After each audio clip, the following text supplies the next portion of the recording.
All right, so now we're in escrow and things are moving fast. And one of the biggest questions buyers have at this stage is, what happens with the appraisal? Because the appraisal can feel like this big moment where you're thinking, wait, can this mess up the whole deal? So let's break it down in a super simple way. So what is an appraisal? The appraisal is when the lender orders a professional appraiser to evaluate the home and confirm its value. In other words, the bank is basically saying, before we lend you this amount of money, we want to make sure that the home is actually worth it. The appraiser is not working for the buyer and they're not working for the seller. They're working for the lender. When does the appraisal happen? Usually the appraisal happens after we've already opened up escrow and your loan is moving forward. And most of the time it's scheduled pretty quickly. Once it's ordered, the appraiser will visit the home, take measurements, take photos, and compare it to similar homes that recently sold nearby. Number one, it appraises at value. This is the most common outcome. If we're in escrow at the agreed price and it appraises right at that number, perfect. We keep moving forward.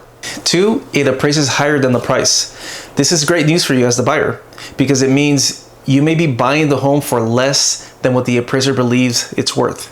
But here's the important part.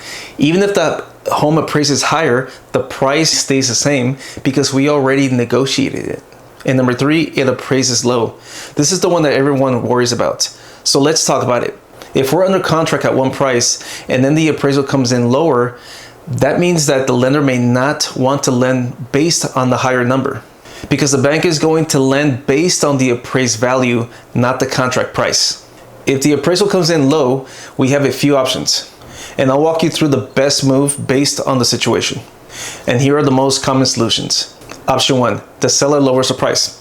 Sometimes the seller agrees to adjust the price down to match the appraised value. This is the cleanest solution. Option two, the buyer covers the difference. If you really love the home, you can choose to bring in the extra cash to cover the gap. So here's an example. If you're buying a home at $700,000, but the appraisal comes in at $680,000, that's a $20,000 difference. Sometimes buyers will pay the gap out of pocket and keep the deal alive. Option three, we negotiate a middle number. Sometimes we meet in the middle. Maybe the seller comes down a little and the buyer comes up a little. And option four, you can cancel if you're still protected by the contingency. If we're still within the appraisal contingency period, you may have the option to cancel. That's why timing and deadlines matter so much during escrow. The truth about appraisals. Here's what I want you to remember. Appraisers are not perfect. Two different appraisers can look at the same home and come up with two different values. So if it comes in low, it doesn't automatically mean the home isn't worth it. It just means we have to adjust the strategy.